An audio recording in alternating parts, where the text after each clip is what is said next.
Bersama dengan saya sudah ada Kakak Gregorius Yehuda Weni. Wah, benar. Gimana kabar Anda? Puji Tuhan, sangat sehat dan sangat baik. Gimana? Udah berapa hari ini di Lampung? Kemarin udah berjalan 2 hari. Sebelumnya di Medan. Lagi libur apa gimana ini? Cuti apa gimana judulnya? Dan ini kebetulan cuti tahunan, Mas. Jadi kontrakku di Cina itu ada deal-dealan setiap tahunnya boleh ngambil cuti. Yang mana tadinya tuh aku mau ngambil cutinya di hari Natal biar bisa kumpul keluarga di bulan Desember. Cuman ternyata setelah aku tanya lagi buat pesen tiket, buat nanya gimana nih kejelasannya aku jadi pulang Desember tuh tanggal berapa biar lebih murah, aku bilang. Karena kalau tiba-tiba mahal kan, aku bilang tiketnya. Ternyata dia bilang kamu dimajuin pulangnya. Jadi bosku bilang, dan itu pakai translate ya. Di sana nggak ada yang bisa bahasa Inggris. Aku juga bahasa Inggrisku juga kurang mengakui, dan bahasa Cina juga aku masih belajar. Jadi bener-bener pakai translate handphone. Jadi komunikasi sehari-hari murni pakai chat aja ya? Pakai chat, ada nama aplikasinya kalau di Cina nih WeChat kayak WA-nya. Dan itu langsung bisa translate semua gitu. Jadi ya udah, aku di situ aku bilang, aku tanya terus di lewat WeChat itu mereka bilang ya maju, dia bilang.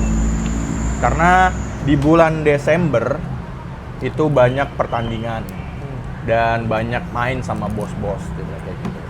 Jadi masuklah di bulan Oktober ini, tanggal 13 sampai 23, jadi 10 hari. Gitu. Jadi aku langsung ke Medan buat liburan, ketemu teman, baru ke Lampung. Berarti ini kamu 10 hari di Indonesia? 10 hari di Indonesia. Habis ini balik lagi? Balik 23 tuh, dan bakal balik lagi di tahun depan, yang nggak tahu bulan apa. Tapi yang pasti setiap tahunnya tuh aku dapat cuti 10 hari. Jadi itu udah deal-dealan kayak cuti berbayar, udah perusahaan yang bayar, pulang pergi, tiket itu udah dibayar semua. Gitu. Oke. Dak, kalau boleh tahu Dak, ini kamu judulnya di Cina ini sebagai sparring player, sebagai pelatih, atau apa judulnya di sana? Puji Tuhan, sebelumnya aku tuh pernah jadi pelatih di salah satu kota Harbin. Pertama kali aku ke Cina. Dan itu sebagai bener-bener pelatih. Yang mana aku juga kalau boleh jujur nggak tahu cara basic ngelatih. Karena walaupun aku pernah latihan dari kecil, tapi aku tuh ya udah lupa gitu loh. Basicnya latihannya apa gitu. Aku pun ketika jadi pelatih tuh sebenarnya mau coba aja, karena kebanyakan teman-temanku tuh yang ke Cina yang nggak punya metode pelatihan, nggak punya pengalaman ngelatih, cuman mereka mau gitu, coba gitu aja gitu ya. Karena mungkin mereka mikirnya salary-nya mungkin lebih besar di sana kan. Jadi ya aku mau coba gitu. Dan kebetulan ada waktu itu channelnya ke Harbin, pertama kali nih Harbin. Untuk trial 2 bulan pertama. Kapan kamu pertama kali berangkat ke sini? Bulan tahun lalu 2024 September. Kalau nggak salah itu seingatku, aku pernah share ke Mas Farid juga kalau aku mau ke Cina. Yang pertama di kota Harbin, setelah Kak Mega yang duluan ke Shanghai. Oh iya benar. Ya, dan itu setelah aku nemenin Lisa dan Rani di Grand Prix. Oh, Jaya Raya. Jaya Raya di Jakarta. Setelah itu kan aku baru prepare semuanya tuh Carmen. Nah itu pertama kali aku sebagai pelatih. Bener-bener ngelatih anak kecil yang nggak bisa main, dan aku nggak punya modal bahasa Cina. Terus juga nggak bisa bahasa Inggrisku kurang.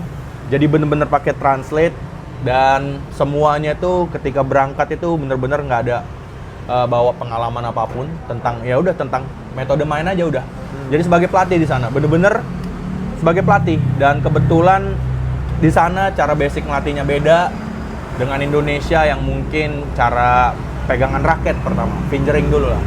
Pegangan raket, gripnya itu beda. Mungkin dari kita dasarnya tuh kayak pegangan raket tuh kayak berjabat tangan. Kayak orang salaman biasanya kan. Kalau di Cina itu mungkin dia, misalnya contohnya di gagang raket ya, dia sedikit ada celah di sini. Jadi kayak gebuk kasur, di sini harus ada celah, nggak boleh rapet gitu. Jadi kayak nggak gini. boleh rapet. Iya gitu. Jadi agak beda di situ. Jadi aku kayak bingung, waduh aku udah nggak ada punya basic ngelatih. Terus juga nggak punya sertifikat ngelatih, karena persyaratan kalau kontrak itu harus punya sertifikat sebagai pelatih.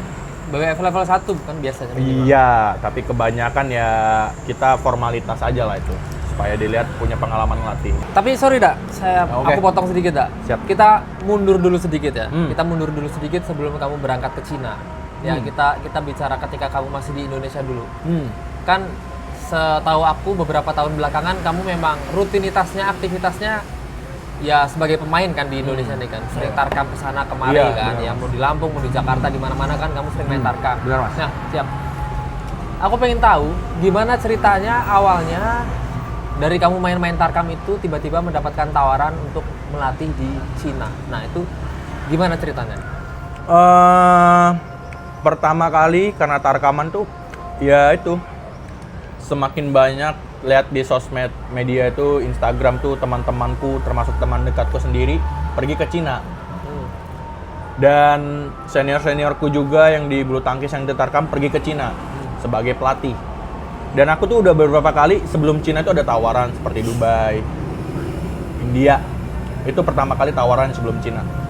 Nah, aku masih tarkam. Cuman aku nggak punya keberanian buat nyoba itu loh, Mas. Karena aku introspeksi diri sebagai pelatih pada saat itu. Sedangkan aku nggak bisa ngelatih, nggak punya sertifikat melatih. Kalau sebagai pemain gas ya? Sebagai pemain, gas. Sebagai player nemenin bos gitu, gas. Karena ada channel sebagai itu kan. Sebagai sparring, gas. Nah, aku di situ udah sebelum Cina itu ada tawaran seperti itu. Waktu lagi masih main tarkam-tarkaman gitulah di Jakarta. Nah, cuman aku nggak berani nyoba. Terus ada satu temanku ini yang udah di Cina, yang sudah berjalan 2 tahun di Cina sebagai player tapi bukan pemain. Nah, aku sharing lah ke dia. Kayak gimana nih? Gimana sih di Cina itu? Aku tanya-tanya, make sure gitu, enak nggak gitu kan? Apa aja yang dilakuin, ngelatihnya gimana? Karena aku juga jujur ke dia, aku nggak ada basic buat jadi pelatih. Aku nggak bakat lah di situ. Aku nggak tahu lah gitu kan, tanggung jawabnya besar gitu kan. Kita bawa anak kecil dari basic ke situ. Jadi ya udah. Tapi akhirnya diyakinin terus, nggak apa-apa gini, ini bisa kok, semua juga nggak ada basic ngelatih, berangkat kok gitu kan, formalitas aja, ya gampang nanti kalau masalah program tuh bisa sharing-sharing lah gitu, lo bisa tanya gua gitu lah, temanku tuh bilang gitu. Akhirnya ya udah, aku kayak bilang ke orang tua dulu pertama, orang tua tuh selalu izinin dari yang masalah Dubai itu. Dan akhirnya waktu Dubai aku tolak-tolak karena nggak percaya diri. Waktu ada tawaran ke Cina dari teman dekatku sendiri, dia ngasih channel di kota Harbin ini, seniorku sendiri juga itu. Akhirnya dia bilang seperti itulah, suruh coba dulu Bon, nggak apa-apa, trial dulu bisa, nggak harus kontrak. Langsung kontrak itu nggak perlu. Jadi itu sebenarnya hoki, misalnya dapat kesempatan trial, jadi kita bisa make sure di sana keadaannya mana gitu kan. 2 bulan itu ya? 2 bulan itu trial di kota Harbin itu pertama kalinya. Karena balik lagi ke pertanyaan awal ya, awalnya ya karena aku udah nggak percaya diri, cuman karena ada satu teman yang selalu ngeyakinin. Akhirnya juga di tarkaman juga, karena aku udah jarang latihan pada saat itu kan, udah ini juga lah, mainnya juga udah menurun. Ya udah, berat badan sudah bertambah, aku mau coba lah, buat coba ke sana apa yang teman-temanku nih coba gitu. Seumuranku tuh bisa ngerantau sampai jauh ke sana. Yang walaupun notabene nggak ada basic menjadi pelatih juga iya, jadi kayak aku udah deh coba dulu, teman-temanku aja bisa gitu loh, dan yakinin, akhirnya aku berangkat di situ. Nah, proses dari pertama kamu dapat tawaran, lalu kamu mengiyakan, sampai akhirnya kamu berangkat itu seberapa cepat? Sebulan. Hanya sebulan aja udah berangkat? Hanya sebulan, karena orang tuaku bener-bener udah mendukung sih. Dari aku udah selalu cerita, aku dapat tawaran pertama kali di India, aku nggak berani coba. Mamaku tuh udah kasih tahu, coba nak, coba melangkah gitu loh. Jangan mau di zona nyaman terus, coba merantau. Kamu dari dulu dari Lampung udah berani merantau ke Jakarta. Coba sekali merantau, lebih mandiri lagi ke luar negeri. Dan itu kan masih di ranah kamu sebagai bulu tangkis, bukan yang kayak gimana-gimana. Akhirnya ya udah, nggak pikir panjang. Setelah orang tua udah bilang coba, teman-teman bilang coba, dalam sebulan doang. Dalam sebulan tuh lumayan, bisa dibilang cuman berapa ya, nggak nyampe sebulan, malah 3 minggu, karena langsung ngurus visa segala, visa bisnis kalau trial itu kan. Jadi langsung ngurus visa, bikin paspor segala, bikin paspor dulu, baru ngurus visa bisnis. Udah jadi semua, langsung dipesan tiket. Jadi emang kebetulan klub yang di Harbin itu butuh cepet. Siap. Dan itu adalah orang pertama aku di Harbin, orang Indonesia. Ngomong-ngomong, sebelum ke Cina udah pernah keluar negeri belum? Keluar negeri belum sama sekali. Belum sama sekali? Belum sama sekali. Dan kamu berangkat ke Cina itu sendirian? Sendirian. Pertama kali, sendirian. Nah, gimana tuh rasanya kamu belum pernah keluar negeri, sekalinya keluar negeri kamu benar-benar sendirian. Dari Jakarta kamu fly kemana, terus gimana tuh rasanya ketika itu?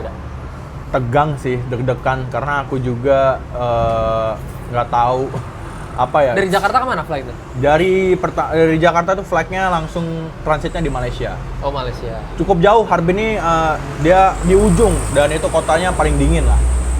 Sering minus sampai bisa 25 derajat lah. Jadi paling ujung gitu loh. Nah, aku tuh flight dari Jakarta semua udah dibayarin sama bosnya gitu kan. Jadi ketika aku flight ke Malaysia pertama kalinya nih. Di Malaysia ya masih aman-aman aja mas, masih bisa bahasa Melayu, masih ngerti-ngerti lah. Aman lah. Nah, waktu udah Malaysia, flight lagi baru ke Cina nih. Di pesawat. Cinanya di mana? Cinanya transitnya di kota Nanjing. Di kota Nanjing. Nah, di Nanjing ini udah mulai bingung. Boarding pass-nya ini langsung dapat 3. Jadi nggak perlu lagi ngambil koper. Ya kan? Ya. Jadi langsung ke pesawat berikutnya, ke gate berikutnya. Tapi harus tanya dulu. Kok boarding pass-nya 3? 3 ini dari mana ke mana? Malaysia, Nanjing. Jakarta, Malaysia. Jakarta, Malaysia. Malaysia, Nanjing. Malaysia, Nanjing. Nanjing, Harbin. Oh. Langsung dapat 3 jadi. Itu kalau kamu selip salah satu, repot itu ngurusnya pasti. Bener mas. Dan di situ orang tua aku tuh selalu ajarkan aku jangan malu bertanya gitu. Dimanapun kamu berada, tanya dulu, tanya. Kamu punya HP bisa translate gitu loh. Nah, aku udah digituin lah. Dari Melayu masih oke lah, masih bisa ada bahasa Melayunya dikit-dikit. Nah, waktu udah sampai di Nanjing, aku baru banyak bertanya. Yang dimana pertama kali aku ke internasional penerbangan dan akhirnya ya udah sampai di Nanjing, begitu besar bandaranya, gate-nya banyak dan sangat besar. Jadi aku kayak sama Raden Intan gede dikit lah paling ya. Raden Intan jauh kayaknya mas, besaran itu kalau boleh jujur. Dan aku juga di sana tulisannya Inggris, China gitu, Arab, Ya. 3. Dan aku bingung ini, waduh mana ini? Aku nggak punya basic buat bahasa 3 bahasa ini kan. Ya udah aku tanya pakai translate, ada HP. HP itu sebisa mungkin jangan sampai lowbat. Iya. Aku bingung di situ kan. Jadi ya udah harus pakai VPN. Dimodalin harus pakai VPN. Kalau nggak pakai VPN nggak nyambung. Harus pakai data roaming. Berarti kamu ketika mendarat di Cina pakai WiFi bandara dulu berarti ya? Pakai WiFi bandara dulu. Untuk nyambung ya? Untuk nyambung. Itu pun pada saat itu ya HP ku nggak bagus-bagus sama, jadi agak nge-lag lah. Untuk nyambung tuh lama. Sedangkan penerbangan berikutnya tuh mepet.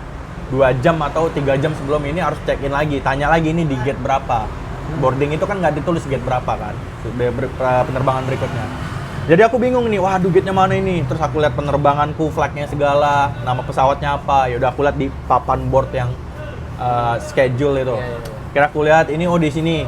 Di ini. Jadi aku tanya, sorry ini aku mau nanya pakai translate. Aku tunjukin gambar pesawatku, nama penerbanganku.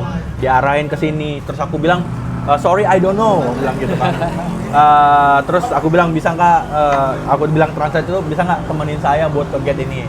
Temenin sama pegawai inilah, dianterin ke sana sampai gate itu, dikasih tahu di sini counternya buat kamu tanya gate berapa. Dan udah di gate, udah dikasih tahu, tanya lagi, gate-nya lagi banyak lagi. Aku tanya terus pokoknya mas, aku nggak Ada dokumentasi video nggak? Aduh. Nanti buat di selipin. Oke, ada lah beberapa video. lah, tapi nggak terlalu banyak. Nah, jadi aku tanya lagi setelah dari counter itu, aku tanya udah dikasih tahu gate 116. Waduh, mana ini aku bilang kan? Sorry ya kalau belibet nih bahasa Inggrisnya. Dia bisa bahasa Inggris pada itu. Yang aku inget dia itu bilang, you go straight and turn left. Oke. After turn left, you turn right. Oh, belok kiri, lurus, belok kiri, belok kanan artinya. Oke, masih bisa aku di situ. Lurus akhirnya di situ ternyata turun dulu ke imigrasi. Dan disitulah tingkat kepuncakan deg-deganku. Karena teman-temanku ini doktrin di imigrasi Cina ini ketat. Ngisi-ngisi juga, Iya, pakai bahasa Inggris repot gitu. Itu pasti. Repot. Jadi alamat gorku, nomor telepon gorku. Nah, aku posisi Terus ketika sama petugas imigrasi ditanya-tanya? ditanya, posisi dia juga nggak bisa bahasa Inggris. Cuman basic-basic doang. Masa orang imigrasi nggak bisa bahasa Inggris? Bener, itu pertama kali itu dia nggak bisa bahasa Inggris. Dan itu semuanya pakai translate. Dia cuma lihat pasporku, dia cuma nanya gini, what you doing in Harbin? Aku bilang karena aku pakai visa bisnis, aku udah dibekalin kasih tahu kalau di imigrasi selama pakai visa bisnis jangan bilang pernah kerja atau terima uang. Nggak Jangan boleh. bilang bekerja. Bekerja. Itu kan bisnis. Bisnis kan bekerja kan? Bagaimana ya? Bisnis itu waktu itu bisnisnya kan kayak visa turis gitu loh mas. Jadi kayak mereka kasih tahu misalnya pakai visa bisnis atau turis nggak boleh bilang bekerja atau terima uang. Karena jatuhnya kan kalian di sana liburan, bilang aja edukasi. Gitu. Karena kalau kita bilang bekerja dan terima uang, itu bisa dicek transfer segala, kita bisa kena deportasi. Terus Kena kamu penalti. bilangnya sebagai apa? Atlet? Saya bilang edukasi, badminton education, saya bilang kayak gitu. Buset. Nah, akhirnya ya udah dilihat lama banget di situ. Dilihat cap-capan sebelumnya yang dicap di Malaysia. Dilihat lagi wajah saya sama atau enggak gini. Jadi agak tegang lah di situ lah. Karena di doktrin serem lah imigrasi ini ketat gitu. Akhirnya ya udah lolos lah. Wah, senang banget gitu kan. Wah. Baru saya cari gate-nya itu.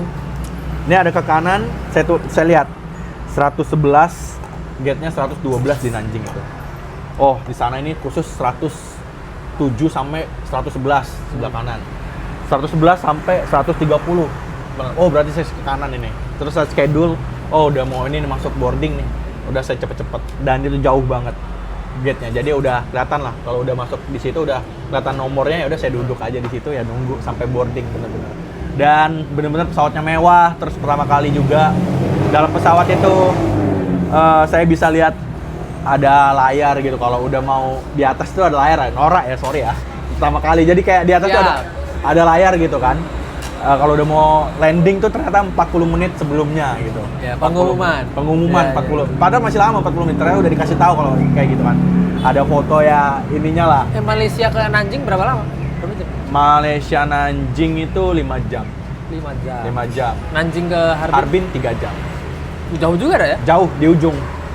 Ya 3 jam untuk penerbangan domestik lumayan tuh. Lumayan mas. Jauh juga. Oke, singkat cerita tiba-tiba kamu mendaratlah di Harbin. kotamu itu Harbin. Apa yang terjadi ketika kamu mendarat itu? Bingung, saya nyari bos saya, katanya udah jemput kan. Yang jemput langsung bosnya langsung bos Yang- sama beberapa pelatih lokal. Saya bingung lah di situ, saya juga turun di bagasi yang bener-bener gede, bener-bener nunggunya lama gitu kan. Ya bingung juga kayak saya nunggu tuh, lama banget ini pertama kali saya internasional gitu kan. Ya udah, akhirnya waktu saya udah dapat bagasinya, udah saya turun. Masih nyari-nyari juga, pintu keluarnya sangat gede juga kan. Saya nggak tahu di mana. Pokoknya saya banyak nanya terus, saya nggak mau kelihatan angkuh sombong gitu. Pasti sesat nih pasti saya. Akhirnya saya udah tanya nggak boleh gengsi, tanya pokoknya. Akhirnya saya tanya, ya udah keluar pintu exit. Di situ disambutnya ya bener-bener orang Cina itu menghargai ya. Pertama kali saya disambut itu di tengah keramaian, mereka ternyata buat spanduk. Ada tulisan Cina, ada Inggrisnya. Welcome Gregorius Yehuda Weni. Mereka tebarin gini gitu. Terus udah. Jadi kayak atlet dunia lah ya. Iya, jadi dibawain buket bunga gitu. Jadi mewah bener gitu. Mereka kayak gini gitu kan. Dibawain beberapa murid anak-anak kecil juga. Aku nggak sempat video, kayak aku kayak speechless aja gitu, kayak bersyukur juga gitu aku sama Tuhan, kayak wah nyampe nih aku di kota Harbin dengan selamat gitu. Datang ya aku lihat mereka ada namaku disebarin gini, ya udah aku berarti tahu itu mereka yang cari aku. Bosnya di situ. Ya udah aku akhirnya diajak. Dan momen lucunya adalah sepanjang perjalanan dari Harbin ke klub kita nanti ini, ke GOR ini, sepanjang perjalanan itu 1,5 jam lah lewat tol. Kami komunikasinya lewat HP. Sepanjang jalan tuh cuma gini aja, geser-geserin HP gitu. Chattingan ya? Nggak chattingan. Translate, mereka tulis di Google Translate. Kalau di iPhone kan translate-nya ada langsung kan. Mereka ketik, terus pakai speaker gitu loh, yang voice suara. Bukan ke Indonesia tuh, dari Mandarin ke Indonesia? Mandarin ke Indonesia, pakai voice suara gitu. Jadi dia aku duduk canggung gitu kan. Waduh, mereka cuma tahu basic juga doang. What's your name? Aku jawab Yuda. Mereka aksennya beda, kayak Yuta, kayak gitu-gitulah. Yuta. Ya, jadi Jepang kayak ya? Nah, jadi aku sepanjang jalan itu cuman dengerin mereka ngomong bahasa Cina aja. Mereka mungkin ngomongin aku. Nah, akhirnya mereka pakai translate gitu. Mereka ngomong terus di speakerin gini gitu. Aku dengerin, pernah aku lihat, aku ngomong juga. Aku berasal dari Indonesia, berumur 22 tahun, aku bilang kayak gitu. Jadi sepanjang jalan tuh ngomong pakai HP. Bahkan sampai besok ngelatih pertama kali perdana itu datang disuruh perkenalan sama ini, disambut lah murid-murid, orang tua murid. Ada berapa muridnya? Ada 60. Berapa pelatihnya tuh? Pelatihnya ada 6. Pelatih 6 yang internasional? Aku sendiri orang Indonesia. Lainnya lokal semua. Dan itu adalah orang pertama aku di Indonesia di Harbin di klub itu. Nah, jadi ya udah di situ full pakai translate dan mereka cuman mau lihat aku lah, permainan aku tuh gimana di tes gitu loh. Pada malam itu aku disuruh istirahat dulu. Besok udahlah, besok tuh ada kelas jam 8, kamu perkenalan, dia terus ditranslate gitu. Cuma pakai translate lah. Oke, siap, saya bilang gitu kan. Oke, I'm ready, ya bilang gitu. Besok bangun jam 8 segala dengan cuaca yang cukup dingin. Waktu itu cuacanya lagi dingin tuh, aku di winter vacation pada saat itu. Di bulan September itu cuacanya lagi -2. Jadi sangat dingin, aku nggak punya perlengkapan apapun. Pakai celana pendek, baju juga nggak ada, jaket gitu nggak ada, bener-bener perlengkapan nol sama sekali. Akhirnya ya udah, waktu mereka ini sebenarnya cukup malu karena mereka cukup sedikit rasis. Dari orang tua mereka, mungkin aku dengan kulitku yang sangat hitam dibanding mereka yang sangat-sangat putih, natural kan. Wah, badan mereka bagus-bagus, atlet-atlet gitu loh, atletis banget badannya, kotak-kotak, pahanya yang bentuk, aku buncit, hitam. Wah, di situ aku merasa bener-bener insecure lah. Tapi setelah mereka suruh show off apa yang aku permainan gimana, aku bilang aku mau nyemes, karena yang kubanggakan saat ini jujur hanya cemesanku doang. Lebih dari itu aku nggak mengakui apapun itu. Akhirnya ya udah drilling lah, bosnya langsung yang drillingin. Jadi di videoin sama orang tua. Tapi bisa ngelatih berarti bosnya? Bisa ngelatih bosnya. Nah, di drillingin aku jumping. Wah, mereka tepuk tangan kayak menghargai gitu lah. Jadi kayak mereka baru nilai value-ku di sini. Ya, akhirnya dapet lah di situ, Mas. Nah, pertanyaannya, kamu ngelatih di klub yang istilahnya kalau di sini klub-klub besar yang memang atlet-atletnya unggulan di nasional, atau kayak badut-badut lah kalau dari kita yang masih belajaran gitu. Kamu nge-handle yang apa di sana? Badut-badut, klub kecil bukan klub besar, benar-benar klub klub kecil aja punya 60 siswa dah. 60 siswa. Karena dan gornya gede pasti. Gornya campur sama lapangan basket. Jadi gede. Di atas di lantai. Tapi itu hitungannya bukan klub besar gitu ya? Bukan klub besar. Karena di Cina itu, Mas, aku juga baru tahu setelah di kota yang baru ini kan. Di Cina itu mereka itu nggak ada siswa atau atlet yang menetap. Mereka tuh sistemnya gini, di summer vacation mereka liburan sekolah itu. Jadi mereka tuh anak-anak sekolah di sana tuh cinta olahraga, siapapun boleh datang. Jadi setiap hari tuh muridnya selalu nggak pernah yang itu aja. Ganti-ganti terus. Selalu ganti, ada yang baru. Tapi sebadut itu berarti kalau. Sebadut itu. Iya dong. Jadi kayak anak-anak sekolahan kan. Anak-anak sekolahan doang. Tapi metode pelatihannya tetap profesional, tetap ngikutin kayak pelatih-pelatih pada umumnya. Walaupun mereka ini bilang ke aku, sebenarnya mereka ini beberapa siswa di Cina, beberapa murid di Cina ini nggak terlalu fokus banget untuk ke bulu tangkis gitu, atau satu olahraga. Mereka ini coba olahraga. Jadi bisa siswa itu, Mas. Ada satu siswa kemarin baru kelas sama aku badminton. Besoknya dia kelas basket di lapangan sebelah. Jadi nggak pernah permanen siswa itu. Itu untuk umuran berapa itu? Umuran yang aku pegang waktu itu, dengan aku nggak punya basic pelatihan lagi, balik lagi aku bingung kan, dengan basic dasar semua beda dari Indonesia.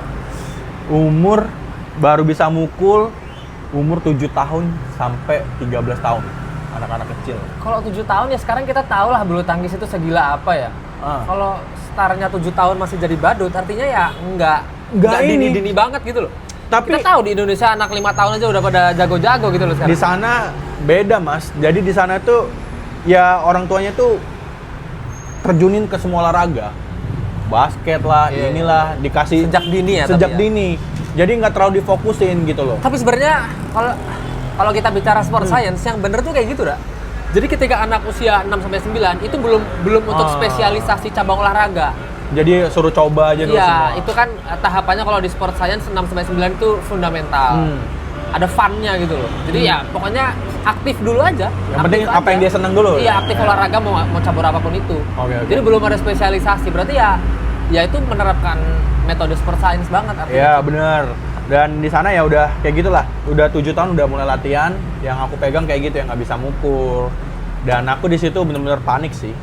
Karena aku ditunjuk sebagai di situ udah nggak bawa nama klub, nggak bawa nama pribadiku lagi, bawa nama Indonesia dong. Dan di situ aku lumayan pressure sih, merasa beban. Karena aku nggak punya basic pelatihan, yang aku latih anak-anak yang baru bisa mukul gitu loh. Jadi kayak, aduh, kadang aku tuh kayak merenung, overthinking juga tiap malam gimana nih. Walaupun udah dikasih program, kayak walaupun dikasih program sama senior-senior juga kayak gimana ya mas ya. Kita nih susah kalau ngajarin orang yang baru bisa mukul dan berbeda bahasa dan nggak bisa ngerti bahasa gitu. Kan kalau ngelatih kan harus koreksi nih ketika mati. Langsung kayak ini salah. Ya kamu gimana dah kalau ngomong gimana? Kan nggak mungkin lagi ngelatih terus kamu pegang bener. Jadi dikasih handphone translate sama dia. Handphone itu bener-bener untuk translate Cina Indonesia. Nah, susah, iya bener, tetap susah mas. Jadi aku tanya lah, seniorku ini agentku sekali, bang, ini kayaknya nggak bisa deh bang. Kalau cuman kayak gini, gue juga deg-degan bang. Soalnya dia nggak bisa nyambung, walaupun pakai translate HP gitu. Kayaknya harus koreksi. Udah nggak apa-apa. Semuanya pelatih Indonesia gitu, orang Cina juga ngerti gitu. Dia bilang dia bakal ngerti juga orang Cinanya perbedaan bahasa. Cuman ya berarti kan formalitas doang kan, berarti kan. Kalau emang bener-bener emang latih kan emang harus jadi lesin, ada persiapan. Kalau emang pelatih Cina tuh bener-bener mau ngambil tuh sebenarnya harus ada ini dong. Ada bisa bahasa Cina, baru sana. Iya kan? Nggak cuman kayak ya udah nggak apa-apa berbeda bahasa. Sejauh ini semua yang ke Cina lesnya baru di sana.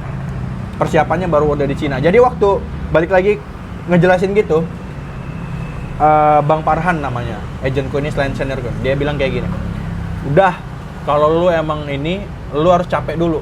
Lu karena lu di sini trial gitu. Jadi lu pakai bahasa tubuh aja dia bilang. Kalau sekira tangannya salah, lu praktekin, dia suruh lihat apa yang salah gitu.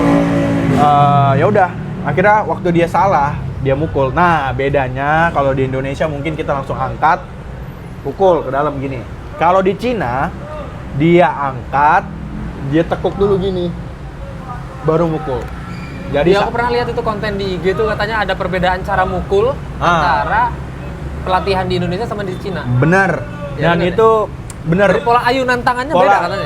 Pola ayunnya siapnya gini sama, ngangkat raket. Cuman waktu mau mukul bola yang masih baru-baru bisa mukul, harus ditekuk dulu, nggak boleh buka gini.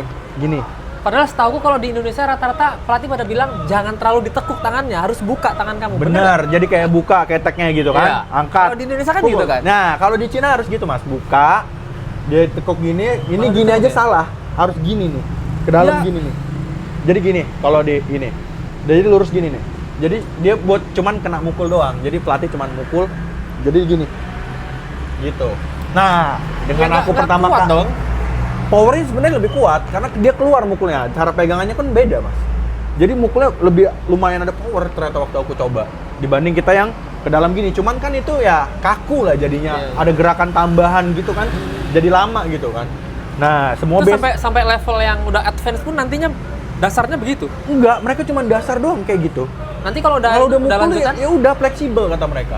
Jadi yang penting dasar Cina gitu dulu. Tapi ada kayak perintah itu, apa namanya, gripnya kayak orang salaman gitu, ada nggak istilah-istilah? Beda. Nah, saya di situ, saya bilang, saya ngakuin ke bos saya. Lewat translate lagi, kembali lagi translate lewat HP, saya bilang, kita mempunyai perbedaan dari segi dasar. Yang pertama, cara pegang raket dan cara memukul basic dasar dari raket ini. Dia bilang, gimana? Dia bilang, kalau di Indonesia seperti salaman. Jadi salaman, mau pegang raket seperti ini. Nah, di Cina, dia harus gini. Nah, ada namanya pemanasan. Sebelum masuk drilling tuh ada pemanasan kayak shadow. Dia cuman gini doang. Tek, tek, gitu lagi shadownya. Nah, waktu lagi gini, pelatih tuh harus koreksi. Kan lagi baris tuh banyak tuh di lapangan. Lagi gini, kita harus koreksi. Misalnya lagi ada yang turun gini, kita koreksi gini. Terus pegangannya misalnya ada yang salah, koreksi. Nah, ya aku sesuai apa yang aku tahu dong. Aku koreksi lah. Sesuai dengan Indonesia, bilang gini salah nih, terus ini angkat, ini salah. Sama ada pelatih lokal yang pelatih Cina datang, dilihat yang aku barusan benerin dengan cara ini salah nih, begini. Wah, cuma dong saya ini. Berarti kamu direvisi di depan murid-murid? Direvisi depan murid. Pertama hari kerja, sebelum masuk drilling, kita akuin shadow gitu. Jadi Malu nggak? malu. Bener-bener malu. Jadi saya fungsinya apa di sini? Iya. Dalam hatiku kayak, jadi kan ada 3 orang nih berjejer baris di sini. Iya, iya, iya. Ku benerin satu-satu semuanya kayak gitu. Gini. Datang pelatih lokal. Benerin lagi. Gini. Sakit hati saya langsung. Bener masa jujur sakit hati langsung kayak, Iya, wih, iya. Paham, memahami. saya dibayar di sini suruh datang. Selain sakit hati, saya langsung introspeksi diri dulu. Oh mungkin ya udahlah, beda lah. Saya juga bukan basic pelatih, gitu kan. Saya mengaku itu. Akhirnya ya udah, saya malamnya evaluasi, Bang. Saya ceritain kronologi tadi pagi gini. Saya udah benerin sesuai. Ya emang di Cina kayak gitu, semua Banyak basicnya kayak kayak gitu, gitu. Ya lu ikutin aja apa maunya dia. Yang penting lu jangan tutup mata, jangan silent. Lu tetap lakuin pekerjaan lu. Jadi dia ngeliat itu lu kerja juga. Ya kalau saya kerja digituin lagi percuma dong, Bang. Ya nggak apa-apa, yang penting lu kelihatan kerja. Jangan nyampe lu ya udah ngikutin dia. Lu di situ ya Bang. Artinya Oke. di hari pertama kerja setelah ditegur kan pasti mood berubah kan? Mood berubah. Nah terus udah ini dong. Ya karena Agak-agak bad mood dikit perbedaan komunikasi ya udah telan sendiri. Misalnya pun saya bisa komunikasi pun ya pasti saya ngomong kan. Kayak gini lah, pastilah saya bilang kan kalau di Indonesia gini, maaf ya kalau saya salah. Pasti saya bilang gitu. Cuman karena perbedaan komunikasi dan dia juga pada saat itu yang seharusnya tidur bareng saya, dia masih tidur di apartemen dia. Nah, ketika saya udah di situ dia baru temenin saya. Jadi hari pertama tuh dia masih tidur di apartemen. Jadi nggak komunikasi lah pada saat itu. Yang nemenin saya itu pelatih lokal.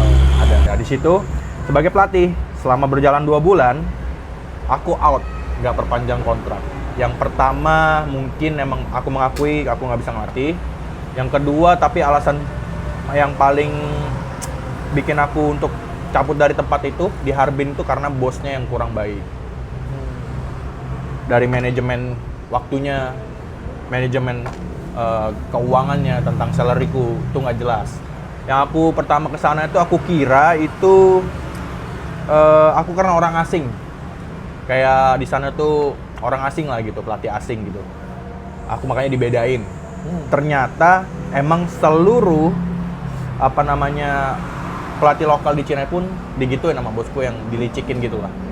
Jadi ternyata aku bukan satu-satunya, bukan karena orang asing gitu. Emang bosnya aja yang nakal gitu. Jadi mulai dari gajiku dipotong, uang lemburanku dipotong, ada beberapa hal yang nggak dihitung kerja. Dan di situ agentku tuh kebetulan masih orang Indonesia, seniorku sendiri yang aku dapat channel ini sebagai pelatih ini di kota Harbin pertama kali sebagai trial dulu lah. Akhirnya ya udah disuruh cabut lah, nggak usah kontrak di situ, nggak jelas manajemennya gini segala, kata agentku ini seniorku sendiri lah.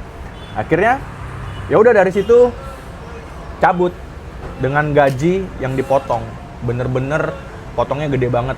Contoh halnya gajiku di sana 10.000 RMB. Dan dipotong oleh dia dan nggak dimasukin lemburan, itu jadi aku cuma dapat 6.200 RMB. Pertama kali pengalaman buruk 2 bulan itu. 2 bulan itu. Gaji pertama itu full. Itu pun ditunda tanpa alasan, gajinya yang harus perjanjian awal tanggal 10 udah keluar. Baru dikasih tanggal 16. Kalau sampai ini parahnya lagi, gaji pertama itu aku tuh ribut sampai nginep di salah satu pelatih lokal di situ. Dikarenakan yang dia nggak jelas, dia gajinya ditunda-tunda. Padahal di mana apartemen itu kami tinggalnya bareng, satu kamar sama bos. Satu kamar. Satu kamar, cuman aku tagihin terus gitu. Namanya kan ya gimana ya, gaji pertama Naginya pakai chat berarti. pakai handphone, bener Mas. Dan Orangnya bersebelahan tapi kamu komunikasi begini. komunikasi pakai chat, translate lah, ada translate kan, Google Translate ini. Aku chat gini. Terus pokoknya kalaupun bahasa Inggrisku ya yang mungkin sedikit jelek, where is my salary? Jadi kayak gitu doang. Nah, dia pun nggak ngerti sama sekali persis bahasa Inggris. Jadi aku pakai chat terus, itu pun ditunda selama 2 minggu. Jadi tanpa alasan, jadi aku kayak ngancem dia lah di bulan pertama. Tuh gue bilang, bos, saya dalam chat itu, dia bilang kayak gini, besok gajinya, malam ini. Akhirnya dia bilang gini, besok kamu udah kelas jam sekian. Nah itu saya bantah, saya nggak mau pergi kelas sebelum gaji saya cair, saya bilang kayak gitu. Akhirnya dia bilang, saya akan memberikannya setelah kelas. Saya tidak mau sebelum kelas, gaji itu harus saya cair dan saya mau pergi kelas. Karena di sana ramai banget mas, anak-anak sekolah yang benar-benar pengen latihan. Anak-anak Cina tuh antusias gitu loh, di sana rame. Nah ketika dibilang kayak gitu saya nggak mau ngelatih, dia tambah, ya udah terserah kamu apa yang kamu mau lakukan dalam translate itu. Akhirnya saya pergi ke salah satu pelatih lokal yang bener-bener juga nggak suka sama bos ini. Saya nginep di sana selama 1 hari.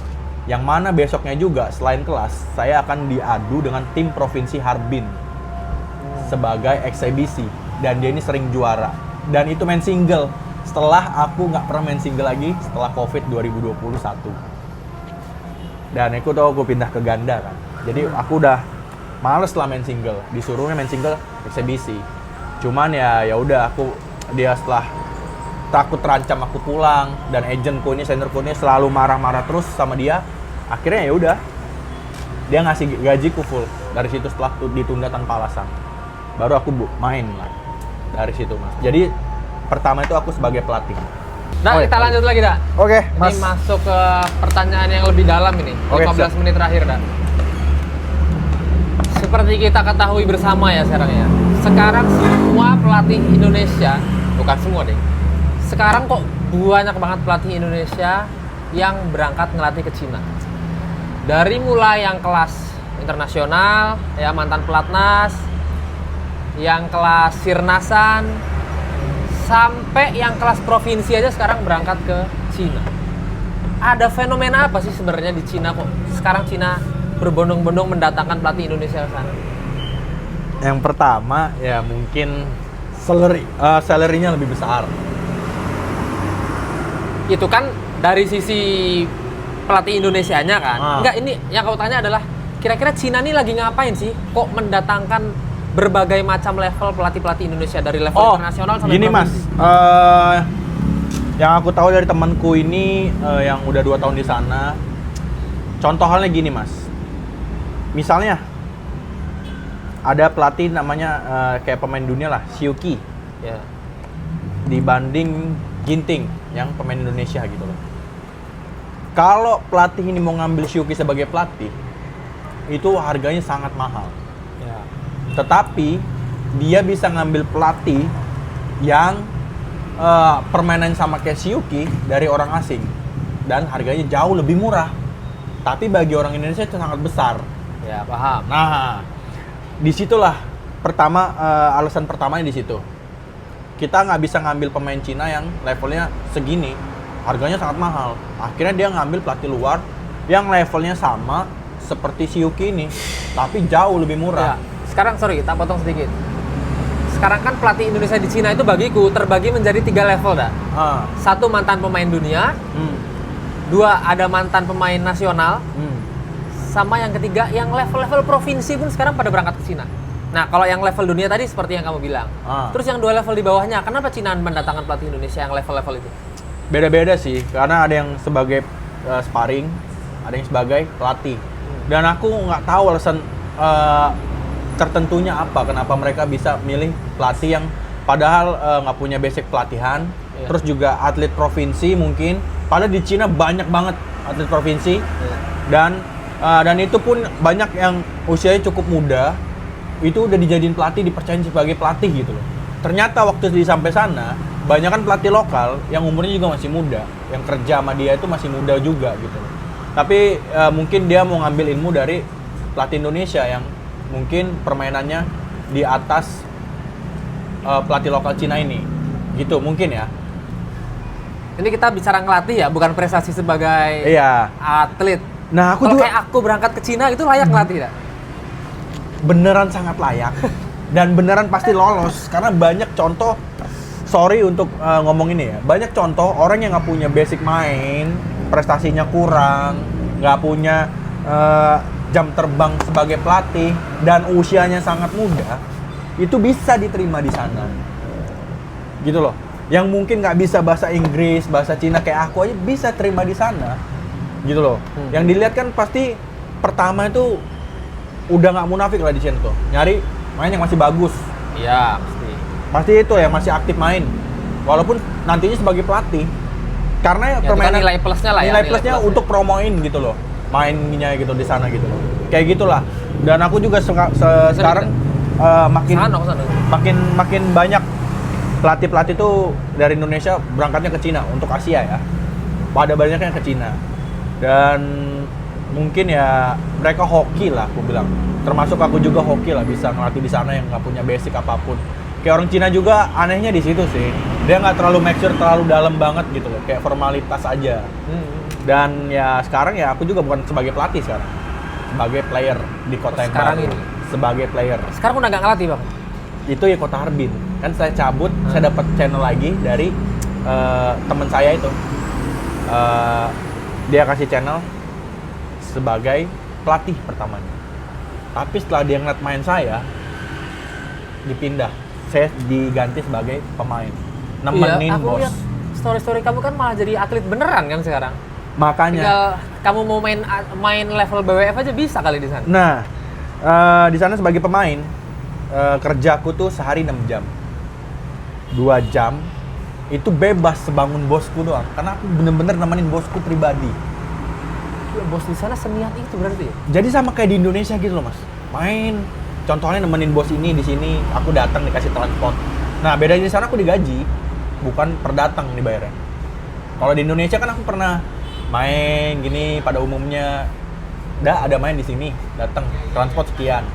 Iya. Oke, datang, per datang dong bayarnya. Aku temenin dia main. Nah, kalau di Cina sama, cuman digaji kontrak. Nemenin bos pertandingan. Menindaklanjuti yang tadi pelatih Indonesia berbondong-bondong pada datang ke Cina, pertanyaanku adalah di sana Cina memang hanya mau ngambil dari Indonesia atau banyak dari negara lain? Thailand, Sejauh Malaysia. ini Malaysia lagi, Indonesia dan Malaysia. Oh, Indonesia dan Malaysia. Beberapa di kotaku tuh yang sekarang aku tempat ini, beberapa banyak dari pelatih Malaysia. Dan anehnya di Cina itu kan yang manggil pelatih-pelatih Indonesia itu kan nggak hanya klub besar kan, bahkan banyak klub-klub kecil ya seperti yang kamu bilang tadi kan? Iya. Kok apa ya pertimbangannya klub kecil loh ini, bukan klub besar. Klub kecil kok harus mendatangkan pelatih dari luar negeri gitu loh. Promo sih buat perusahaan klubnya supaya rame gitu loh. Supaya dia meningkatkan kayak, wih saya bisa loh, klub ini ada pelatih Indonesia-nya. Iya, mendatangkan pelatih Indonesia gitu loh. Mungkin sama pelatih lokal ya kurang. Mungkin ada pelatih Indonesia ini ya dengan berbeda ilmunya. Karena pada dasarnya semuanya di Cina tuh tangannya kuat-kuat emang. Yang kalau yang pemain bagusnya, cuman emang kaku kayak robot. Badannya jadi-jadi cuman kaku. Nah, mungkin yang mereka lihat ini kita nih tangannya lentur, banyak teknik yang bisa kita lakuin gitu loh, kayak lentur gitu. Mungkin mereka kayaknya ngambil kalau tangan-tangan jahatnya menangan Indonesia. menangan Indonesia mungkin Bro Dennis bisa lah, mahal di sana. Mahal ya. Bisa mahal untuk Bro Dennis kayaknya bisa kalau dikontrak di sana. Ngomong-ngomong Dennis, kan dia sebenarnya dapat tawaran ke Cina. Ya. Cuma atas satu dan lain hal, bukan satu dan lain hal sih, atas satu hal Oke. nggak jadi berangkat ya. Iya. Dia lo dapat tawaran ke Dubai, Ya. dapat tawaran ke Cina. Tapi atas satu hal itu, Satu hal itu ya. Ya. Kita tahu lah ya. Cuman ya mungkin belum waktunya aja. Belum waktunya. Mungkin di masa depan akan mencoba. siap. Terus ini planning di Cina berapa tahun dak rencana dak? Puji Tuhan karena tadinya cuma setahun di kota yang ini sebagai pemain ini. Karena aku beberapa kali puji Tuhan juara nemenin bos. Kamu main Lindan Cup kan? Lindan Cup, benar. Pertandingan terakhir Lindan Cup. Enggak, pertandingan terakhir tuh ada setelah Lindan Cup aku gendong bosku pertandingan gitu. Aku udah 3 kali juara sama bosku. Berarti sekarang di kota apa namanya? Kota Xi'an, Xian. Xi'an. Oh, satu pertanyaan tadi ketinggalan. Tadi kan kita bicara pelatihan untuk badut-badut. Nah, kalau kita bicara yang atlet-atlet elitnya lah ya, atlet-atlet elit di Cina, metode latihannya gimana sih dak kalau dibandingkan Indonesia? Maksudnya kan tadi kita sepakat bahwa atlet-atlet Cina tuh lebih atletis dibandingkan atlet-atlet Indonesia kan. Nah, metode latihannya adakah perbedaannya signifikan untuk yang elit ya? Kita bukan bicara badut nih.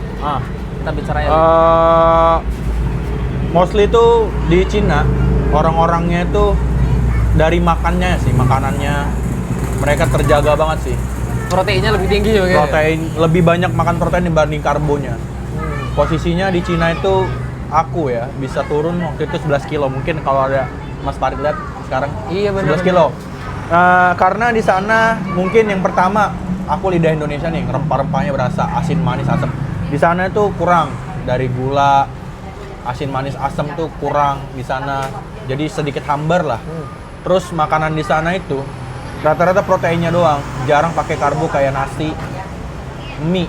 Bisa dihitung jari kalau makan di sana karbo tuh. Lebih banyak makanan kayak mereka cemilan doang, walaupun di restoran tertentu tuh mereka cuma cemilan. Banyak kayak daging, ada lem, ada beef, gitu-gitulah. Jadi mereka cuma cemilin pakai soy oil gitu, pakai chili oil. Berarti artinya dari ilmu gizi menurut kamu jauh lebih unggul Cina ya, Dak? Lebih unggul Cina sih. Mereka, iya kayak protein-proteinnya tuh makanannya dijaga banget. Makanannya teratur jam 12. Ya sebenarnya kita juga udah tahu lah makan teratur seperti apa. Cuman di sana lebih lebih disiplin lah. Dikasih tahu makan jam segini. Jam 12 tuh makan ini, jam 1 kayak nanti terakhir makan tuh dinner tuh jam 6 atau jam 7 malam. Kalau dari sisi teknis sendiri, dari program latihan, sana lebih banyak apa? Mungkin latihan bebannya lebih banyak kan daripada Indonesia? Fisiknya lebih banyak kan? Jarang sekali lari mereka. Jarang lari? Jarang lari. Lebih banyak fisik di lapangan. Berbeda banget. Mereka tuh jarang ada program lari 1 jam, lari 30 menit. Jarang. Mereka fisiknya tuh di lapangan tuh artinya langsung aja dengan teknik, tapi kayak sateran, penguatan sateran, penguat kekelincahan, terus juga kelincahan dalam arti bola depan belakang kayak cepetin. Gitu-gitu ya, lebih banyak fisik di lapangan tuh kayak nge-gym, main tangan. Jarang banget di luar lapangan tuh kayak lari. Mungkin kalau di Indonesia kan umum banget lari itu kan. Iya. Kayak ada fisik lari. Mereka tuh jarang buat ngandelin kaki, kakinya tuh lebih ke kecepatan sama teknik mereka pun nggak banyak, Mas. Makanya kenapa mereka alasan ngambil Indonesia mungkin lebih lentur, benar. Tapi sesi gymnya kayaknya lebih banyak sih. Lebih banyak, dan juga mereka ada instrukturnya sih. Setiap gym itu mereka ada pelatih fitness itunya sendiri, instrukturnya. Jadi nggak mereka tahu sendiri. Mungkin ada beberapa klub yang tahu sendiri sih. Nah, tapi untuk sehari itu mereka full gym. Bener-bener dari pagi tuh nge-gym. Dan jarang banget buat kayak lari jauh, lari ini, wah nggak pernah. Lari di luar lapangan gitu nggak pernah. Jadi mereka tuh lari cuma 10 menit buat pemanasan aja. Buat program selanjutnya di lapangan gitu. Jadi mereka lebih banyak latihan tangan sih. Dan mungkin ya lebih banyak teknik, walaupun tekniknya nggak begitu banyak. Mereka scan tangan-tangan jatuh mereka nggak banyak. Nggak banyak ya? Nggak banyak. Ya. Terus ada hal-hal lucu apa, Dak? Hal-hal seru apa nih yang belum kamu sampaikan? Pengalaman unik kamu selama di Cina ada apa lagi? Hal lucu.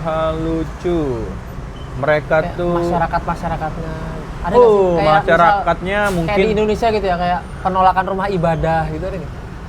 Kalau itu sejauh ini nggak ada, Mas. Pembakaran rumah ibadah nggak ada. Waduh. Di sana kebetulan tentram, aman. Karena sejujurnya mereka nggak punya agama. Astaga. Dan tidak memeluk agama apapun. Mereka kebanyakan itu ateis. Mereka tidak tahu agama. Karena pada saat saya datang sana, sebagai masyarakat seorang Kristen yang lumayan cukup taat lah ya. Saya tanya, ada gereja nggak? Jangan itu dulu deh, saya tanya dulu. Bos saya ini sendiri. Agamanya apa, Bos? Kalau mau tanya, mohon maaf. Kami tidak tahu agama itu apa. Kami tidak percaya pada siapapun. Kami hanya percaya pada diri sendiri. Mereka tidak ada buku kitab suci, nggak ada buku. Jadi mereka membaca buku wawasan. Mereka lebih percaya teori Big Bang.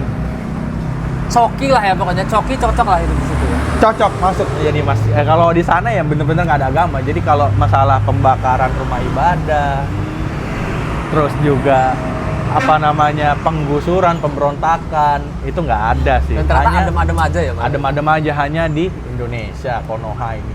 Kalau di Cina itu benar-benar aman. Bahkan keributan, berantem pun tidak ada di sana. Sekesel-keselnya orang, saya baru tahu. Saya dikasih tahu. Kalau kita kesel sama orang, hanya modal bacot aja di Cina itu. Sekali mukul, hukum itu berjalan. Orang yang video ini tuh bakal datang, yang mukul itu bisa viral. Langsung ditangkap. Nggak boleh mukul, nggak boleh kelahi. Jadi sekesel-kesel mereka deket ludah-ludahan bisa sampai 30 menit sampai sejam. Berhentinya kalau mereka capek. Kalau mereka belum capek, ya udah ludah-ludahan terus di depan-depanan gitu. Nggak boleh mukul. Saya pernah ngeliat sampai 5 menit lah. Saya penasaran, masa iya nggak boleh mukul sih? Sekesel itu udah diludahin, mukanya penuh ludah gitu loh. Masa iya nggak boleh mukul? Nggak kesel gitu, udah diludahin gitu kan. Ludah kan najis, ibaratnya kan bau gitu kan, gimana kan. Masa iya nggak mukul sih, udah diludahin mukanya gitu loh. Oh emang kerennya di situ sih. Jadi kayak saya udah nungguin, wah emang. Akhirnya mereka udah capek, ya udah berhenti masuk mobil masing-masing. Nggak ada keributan, nggak ada apa-apa gitu. Oh, dia udah berangkat? Oh. Oke, thank you Bang. Terakhir nih, Dak, untuk anak-anak kita, adik-adik kita, anak-anak Prima Indo lah ya. Prima, menurutmu dalam beberapa tahun ke depan bisa nggak dia mengikuti jejak-jejak kalian untuk ya kita tahu lah kalau bicara bulu tangkis mau ngejar pelatnas itu susahnya 1 banding ribuan atlet kan, ya kan? Iya. Kalau kita mau ngejar pelatnas, tapi kan di luar pelatnas juga masih banyak sekali peluang untuk hidup dari bulu tangkis kan. Ya, seperti Mas Farid bilang tadi, mungkin kalau nggak jadi pelatih atau gimana bisa jadi bawa negara lain iya, kan. betul. Nah, Kira-kira adakah peluang untuk kamu bisa bawa adik-adikmu ke tentu negeri seberang sana? bisa kok. Karena waktu beberapa kali itu, contohnya kayak sekarang butuh 8 pemain. Saya di tempat saya nih buat main, nemenin saya juga. Channelnya main, 4 ngelatih, 4 main bareng saya, nemenin bos. Cuman saya nggak upload kemana-mana, saya cari teman terdekat dulu. Gila. Di seleksi dulu sih, kayak Awal misalnya tahun. mainnya bagus, dia bakal nemenin bos itu. Karena bersyukurnya aku tuh Mas, bosku tuh mungkin beda dengan di Indonesia ya. Kita cuman main sama lokalan doang mungkin. Pemain-pemain yang kita bisa bilang kurang lah, bukan pelatnas atau apa. Nah, tapi kalau di China tuh bener-bener menghargai gitu. Bosku nih ngasih link main sama tim provinsi, tim yang buat seleksi, buat ke WJC contohnya kemarin. Sempet diizinin gitu buat sparingin, Iya, kayak iya. dikenalin aku ada lo pemain Indonesia gitu. Nih kamu kayak ini, mereka nih bakalan ada pertandingan dekat nasional gitu-gitu, kamu bisa sparingin. Itu dibayar karena di luar jam kerja.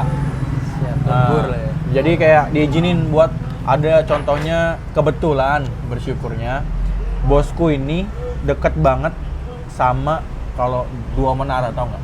Liu Junhee, Iya, tapi iya, bukan Lee Junhee. Lee Junhee itu kan yang nikah sama Wang Yakyong, partner Jing Siwei. Nah, tapi dekatnya sama si Liu Chen.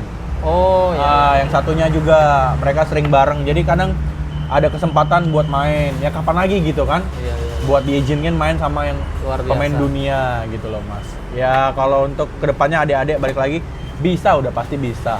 Siap. Ya, tolong dibukakan pintu-pintu nanti kalau ada Pasti. kesempatan yang datang, Pasti, Mas, kasih pasti. ke adik-adikmu di sini. Siap oke? Mas, pasti Mas. Oke Mas. Oke, udah, thank you Oke. banyak. Sama juga Mas, Makasih makasih. banyak. Sukses selalu Oi. untuk karirmu di Cina, lancar selalu. Oke, oke? siap, Mas. Oh ya, thank you untuk hadiahnya kemarin ya. Wih, nah itu. Makasih banyak. Iya Mas. Dak, sekali lagi thank you, Dak. Aku Oi. mau ke Gora di sini. Siap, Sekali Mas. lagi, kasih banyak ya. Sama-sama Mas, sama-sama Mas.